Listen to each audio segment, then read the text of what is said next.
Hello, everyone. This is Adam Meister, the Bitcoin Meister, the Disrupt Meister. Welcome to the One Bitcoin Show. Today is January the 16th, 2016, 2019. Strong hand. Remember what day it is. Remember what year it is. Long-term thinking. Unconfiscatable. Bitcoin is the next Bitcoin. Holder of last resort. Okay, dudes. Remember, be curious. Don't be angry. Good way to live. All right. Check out the links below. Everything I talk about in this video is linked below. This week at Bitcoin was good. It's going to be good this week too at 1 p.m. London time. I'll talk about that in 1 second. DisruptMeister.com, TechBalt.com, TechBalt on Twitter. Your daily dose of strong hand right here. So Breaker Magazine alerted me of this really good thread, and I linked them below, of course, about how children, young people, are the future of cryptocurrency, or the future of Bitcoin. And kids may be the answer to mainstream crypto adoption. Yeah, it's a good idea. And this thread, this guy, I forgot what his name is. It's his Twitter handle. It's linked to below. But here's what he says. It goes on for a while, but I'll read the first part. There's a lot of talk about crypto banking, the unbanked, people living in emerging markets. But I think there's a larger, greater than 2 billion people, unbanked group that is far more likely to adopt crypto in the near term, an innovative, playful group who are great at using apps, children. So yeah, makes a lot of sense. Now eventually the 8-year-olds of the world are going to grow up and be mature enough to handle crypto and understand it. But all these kids, whether they be 15, 16, 17, they're kids also. They're not legal adults. They are so familiar with technology and just social media marketing, so many things that will ease them into crypto, into Bitcoin. And we should be reaching out to them. Definitely. And for me, when I was 17 years old, I couldn't have a bank account by myself. When I went to college, my mother had to put her name on the bank account. And to this very day, my mother's name is still on my bank account, which is all right. This is my mother. I trust her. But the point is that these 15-year-olds, 16-year-olds, and 17-year-olds, they are unbanked. They are very much unbanked unless they go through their parents. And I think you might have to be 16 to go through. I don't even know what the rules were and what they are today. But here's the thing. 15, 16, 17-year-olds, they all want to spend money. They're going to get into this. They're going to get into this. And there's nothing stopping them from banking themselves through Bitcoin, through earning money and storing it on their Bitcoin address, in a Bitcoin address, or wherever they may choose. So the thread opened my mind to, Andreas loves to talk about the unbanked in Africa or Asia or wherever. And look, in the United States of America, we've got 15, 16, 17-year-olds. They're unbanked also. They're unbanked also. And yeah, but this guy's thread goes into it a lot deeper than just that they're unbanked. I like that aspect of it. I took it and ran from there, as you can see. So yeah, we will see what happens. But there's a lot of, we're all going wild on Twitter. We're in the crypto Twitter land, Bitcoin Twitter land. 15, 16-year-olds, 17-year-olds, 14-year-olds, they're on Twitter too, doing who knows what. They might come across our path one of these days, and there's nothing stopping them from getting Bitcoin. It does not discriminate. You don't have to be 18 to get your hands on Bitcoin. You could be 13. You can get it for your bar mitzvah, maybe. Pound that like button for giving crypto as a bar mitzvah present. Good idea there. Good idea. Hey man, I really would have loved this stuff when I was a teenager. I was into numbers and stuff, and I came up with all sorts of business ideas that I never really could do anything with. And anyway, that just thinking out loud here. So I'm sure there are a lot of guys and gals and who knows what, just like me, who would love to get a hold of some Bitcoin. They're hearing, back then we would hear about such cool things that were coming up in the world, the internet, social media, whatever. And we couldn't get a financial stake in those things. when I was 16 years old. You couldn't get a FAT. I couldn't buy stocks, could I? And I probably would have had to go through my father or something like that. Well, I mean, he probably would have done it for me. Who knows? But this is no roadblocks for kids who want to get into this thing. So, I mean, I know as a young person, I was always looking at these cutting edge things that I couldn't get into. Now here's a cutting edge thing. There's nothing stopping them from getting into it. There really isn't. If they can, if they just get a Bitcoin address, and with the power of the internet, you get a little creative, you'll end up with Bitcoin over there. Keep it cool, kids who are watching this. I doubt anybody under 18 is watching this now. Who knows? All right, moving on. We talked about the unbanked 8 to 16-year-olds. What is this here? Venezuela. Okay, so Gabriel from Venezuela will be on Friday, 8 a.m. New York time. Farzam from South Africa will be on, and someone else will be on with them. I'm, working on things here. I know it's early for you, United States people, but this is just the way it is while I'm here in Israel. But this guy Kodiaks tweets out, the Venezuelan stock market moved less than $300,000 today. Local Bitcoin Venezuela has nearly doubled in trading volume, about 650,000. Well, I mean, who would want to be involved in a stock market that's based around some hyperinflationary currency? Hey, man, times are changing. We're going to talk about that with Gabriel on Friday, but he'll tell us if that's really true, if those numbers are really true. I think Kodiaks is in Venezuela, though. I'm not sure. Check out the tweet below. Investigate it yourself. All right. Remember, Ekbal, TCHBALT on Twitter. I retweeted a lot of this stuff. So Ethereum, yeah, you want to hear about that? They tweeted out, well, I don't know how many hours ago it was, but when they tweeted it out, I know the price of Bitcoin went down. Hey, man, markets are insane, but that's the price of Bitcoin in fiat. And the price of Bitcoin in Bitcoin, one Bitcoin still equals one Bitcoin, of course. Here, security alert.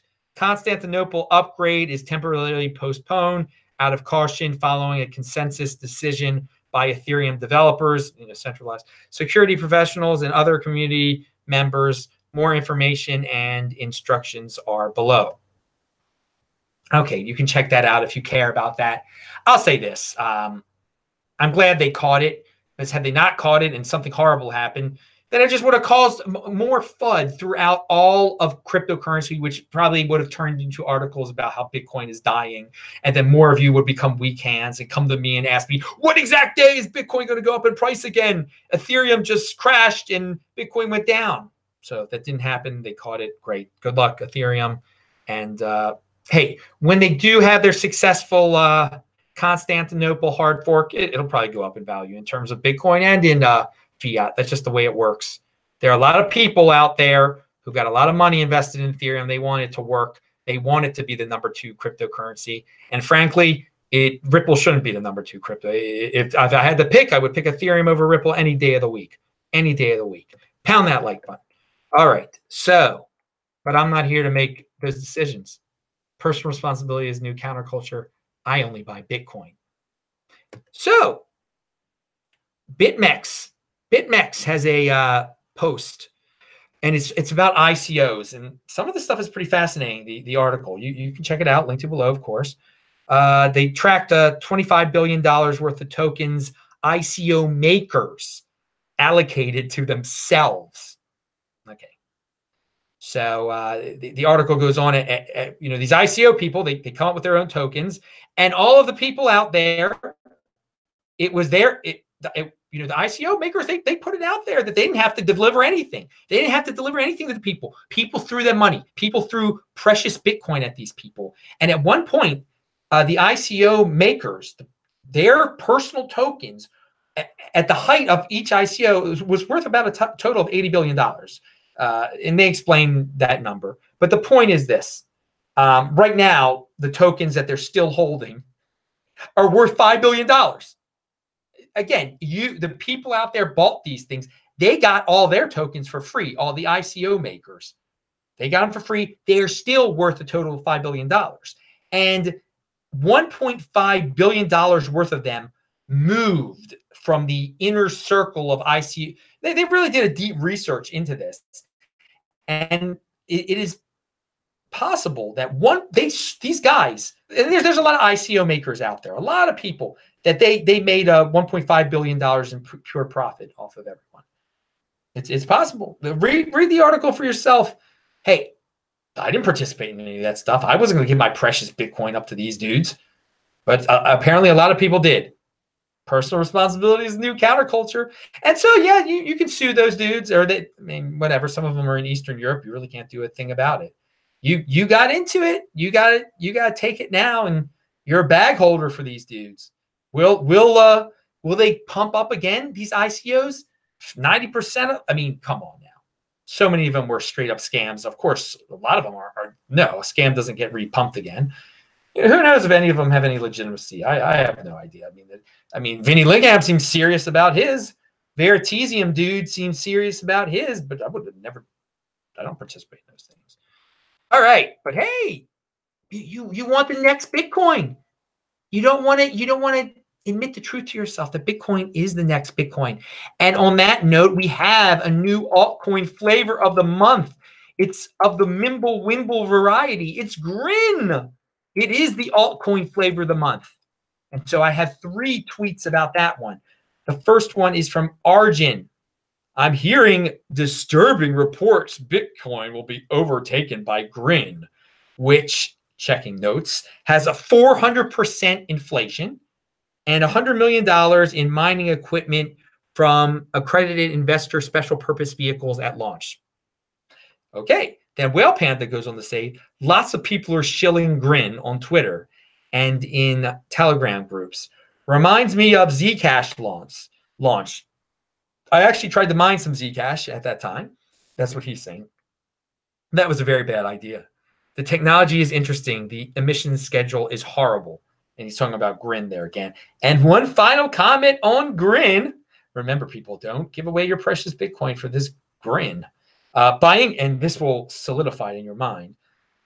Grin probably means, buying Grin probably means you think it will appreciate against Bitcoin.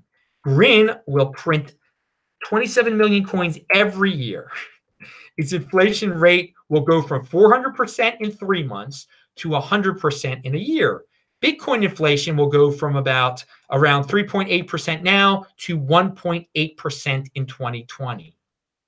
Good luck store valuing Bitcoin. So yeah, dudes, that the inflation alone, come on. It's no store value. Maybe they'll have cool technology. I wouldn't pay a thing for anything. I wouldn't pay for any Mimble Wimble stuff. Why? Just stick with the rock. Yeah, it might pump for a little bit, but why give up your precious Bitcoin for that? Speaking about Bitcoin, that's what's on my shirt. All Good Lab, allgoodlab.com. They got me this shirt. They're linked to below somewhere down there. So Dave from Computing Forever, and he's the Irish guy, well, from Computing Forever with the red facial hair. He has a video out there where he talks to the guy who's in charge of Mines, who's Mines.com. His name is Bill. And Bill mentions that they're going to have live streaming on Mines.com. And why are we talking about Mines.com? Well, he's really big into crypto. They're definitely incorporating crypto over there. And unfortunately, I have to say crypto. He mentions Bitcoin a few times, but this guy is Ethereum. This guy's into Ethereum. The Mines token that you earn is on Ethereum. But I'd like to hear that they're getting into live streaming. Maybe I'll be able to upload videos directly to my Mines.com account. I am Bitcoin Maestro on there. I'm Bitcoin Maestro on Steemit. They're both linked to below. One thing that he says, he's talking about everybody getting censored, getting kicked off of YouTube or Patreon. And this the guy in charge of Mines.com kind of nonchalantly says, well, you never know. The banks might ban people because of their beliefs one day, because of their social media preferences one day. Yeah, of course, dude. Why not? Why won't a Bank of America say to someone one day, oh no, we won't do business with your business because you have different political beliefs than us, or you were involved in a social media controversy with Patreon. There's all this pressure on us not to bank you anymore, so you got to go. You're not with Bank of America. You're not with Wells Fargo anymore. The mob has come and told us and we must obey the mob. So yeah, the mob rule, that's the way it works around here. You should know that by now, and you should prepare. This guy is probably prepared. He probably has a lot of Ethereum, but I hope he's got a lot of Bitcoin. Get into Bitcoin now. Don't have your business depend on these payment processors. And this Minds.com guy definitely isn't depending on these payment processors, but there's still a lot of people out there that are depending on these payment processors. And in the end of the day, banks will also say, no, we don't want to do business with you anymore because the mob says you're not cool anymore. That's the future. That's the future. But you can, and the insurance against the future is Bitcoin. Bitcoin is the future also. You can go stick around the traditional route and you keep your mouth shut. You do what the mob tells you to do, or you go the Bitcoin overlay and you say whatever the heck you want to say. Because no mob can stop you. Unconfiscatable, baby. Uncensorable. So finally, we're talking about payment processors and raising funds for businesses. Well, linked to below is a tweet by Jordan Peterson and a video of Jordan Peterson. And I didn't link to the Dave Rubin video because it's like 2 freaking hours long. But they were men of their word, and they left Patreon. They gave up their Patreon accounts and where they were receiving a lot of money. So what does this mean? What does this mean? They're going their own way. They want to. I know Dave Rubin accepts Bitcoin donations already. This new project that they're involved in, they formed a new company. Will it center around Bitcoin? I mean, clearly they won't go full Bitcoin with it. Will they go half Bitcoin? What will that mean for Bitcoin? Will that help publicize the usefulness of Bitcoin? We shall see, but they've taken the first step. They've definitely taken a big first step to getting into Bitcoin, and that they really did get rid of their Patreon. So good job. Those are big names out there in YouTube, social media land, and they're influencers. They're influencers, and I hope a lot of other people will drop off of Patreon too. And my real hope is that they'll go on the Bitcoin. They'll just simply list a Bitcoin address and show everyone how easy this is.